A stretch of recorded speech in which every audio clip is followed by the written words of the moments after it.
Olá galera, tudo bem? Aqui quem fala é Rodrigo Lima para o canal Na Trincheira das Ideias. Primeiramente eu peço que você curta o vídeo, compartilhe com seus amigos e se inscreva no canal. O tema de hoje é o bolsonarismo em queda livre. Nesse domingo, dia 30 de junho, foram realizadas manifestações pelo Brasil, em algumas cidades do Brasil, de grupos bolsonaristas ou grupos que apoiam a agenda do governo, defendendo pautas como a reforma da Previdência, como a questão principalmente de defesa do Sérgio Moro, né, que vem sendo aí revelada, né, os seus reais interesses na Lava Jato, a partidarização que ocorreu na Lava Jato e todas as ilegalidades que ele cometeu. E então, como uma resposta a esse enfraquecimento do governo Bolsonaro e dos seus agentes, foram chamadas manifestações no domingo. A primeira avaliação que a gente pode fazer é o seguinte: as manifestações foram muito pequenas em comparação, inclusive, com manifestações do próprio bolsonarismo em momentos anteriores. Para se ter uma ideia, em 26 de maio, em meio às mobilizações, né, que sacudiram o Brasil em defesa da educação pública, os grupos bolsonaristas chamaram atos que ocorreram em 156 cidades brasileiras. E um detalhe importante, naquele momento houve uma divisão entre os setores que apoiam o governo, sendo que MBL, outros grupos como Vem Pra Rua não chamaram aqueles atos. E o ato desse domingo, dia 30, foi chamado pelos grupos como MBL também, foi chamado pelos grupos ligados mais diretamente ao bolsonarismo, e foram menores do que os atos de maio. Foram em torno de 70 cidades que tiveram algum tipo de mobilização ou manifestação nesse domingo. Então isso já revela um enfraquecimento do bolsonarismo na sua própria base. Além de um fato interessante que foi membros do MBL apanhando na Paulista, sendo agredidos na Paulista por grupos bolsonaristas mais radicais, enfim. Os atos bolsonaristas deste domingo revelam que foi, de certa forma, levantado na semana passada em relação à pesquisa que foi divulgada pela mídia, e que foi elaborada pelo IBOP e financiada pela Confederação Nacional das Indústrias. Ou seja, uma pesquisa que não tem nada de oposição aí bancando ela, pelo contrário. E a pesquisa já revelou alguns dados importantes. O Bolsonaro chegou no seu menor índice de aprovação, um índice de 32% entre bom e ótimo de avaliação do seu governo. É o menor que um presidente obtém em início de mandato desde Fernando Collor de Mello.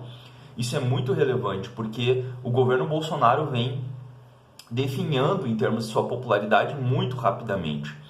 E alguns dados interessantes revelam que 51% dos brasileiros não confiam em Bolsonaro e 48% dos brasileiros desaprovam a sua maneira de governar, que são dados extremamente relevantes. A sua rejeição é maior entre os setores mais pobres da população, aqueles que ganham até um salário mínimo, entre os que têm menor escolaridade, entre as mulheres. 54% das mulheres rejeitam, desaprovam o governo Bolsonaro, isso é um dado muito importante. E em termos de região, o Nordeste é onde Bolsonaro tem as suas menores taxas de aprovação. Alguns fatores importantes para que se tenha esse resultado é que a agenda de Bolsonaro, a gente tem verificado, tem gerado mais desemprego, o quadro econômico brasileiro caminha para uma recessão econômica, e além da própria questão dos cortes na educação que influenciaram para que a sua popularidade viesse abaixo. Outro fator importante também é que nas cidades com até 50 mil habitantes, onde Bolsonaro tinha uma aprovação maior, a sua rejeição aumentou também.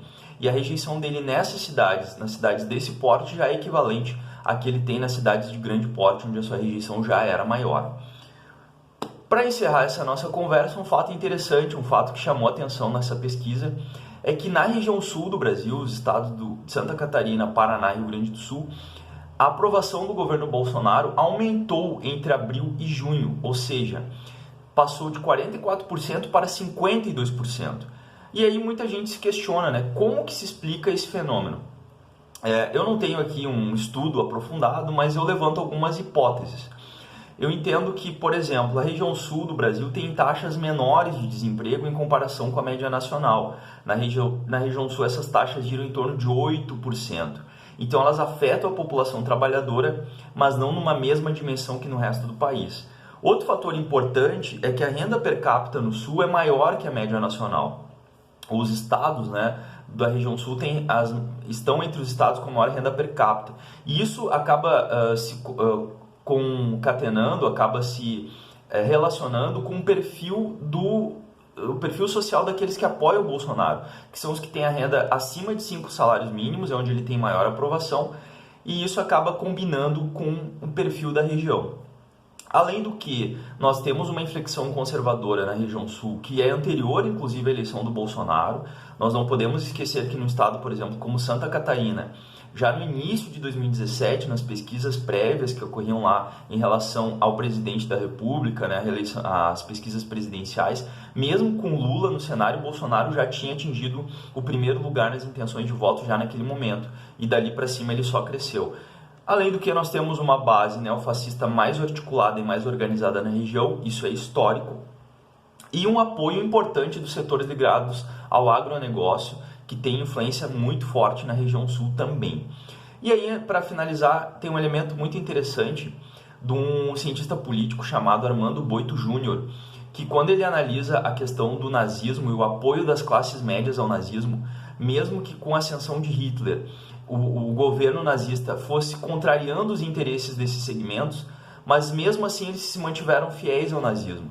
Se a gente pega o caso, se mantiveram fiéis ao nazismo porque o nazismo atendia uma pauta anti-esquerda, a pauta anticomunista, a perseguição aos movimentos sociais da época, ao movimento sindical. Isso alimentou o apoio, manteve o apoio fiel das classes médias, dos setores médios, do pequeno e médio empresariado junto ao nazismo. No caso do sul do Brasil, a gente pode comparar, tomando essa contribuição do Boito Júnior em relação ao apoio e essa sustentação e o aumento, inclusive, do apoio e da aprovação do Bolsonaro na região. Primeiro que nós podemos analisar que medidas do Bolsonaro que vão contra a classe média, como a reforma da Previdência, ou medidas do Bolsonaro que vão inclusive contra os caminhoneiros, que tem bastante influência na greve dos caminhoneiros, teve uma forte presença aqui na região também, com a política de preços que aumentou o valor do combustível nesse ano. Mesmo com essas medidas, esses segmentos se mantêm fiéis ao Bolsonaro, inclusive ampliam o seu apoio, porque ele, de certa forma, atende, não é, a partir de uma política ou de um discurso ou de ações que apontam para o armamentismo da população, que apontam para um discurso anti-esquerda, para um discurso antipetista, né, para um discurso liberal. Então, esses elementos vão mantendo coesa essa base e na região sul isso acaba se revelando num aumento da sua popularidade. Então é isso, pessoal, uma breve análise do cenário atual da política brasileira sobre o definhamento ou sobre a queda da popularidade do bolsonarismo. Até o próximo vídeo, muito obrigado.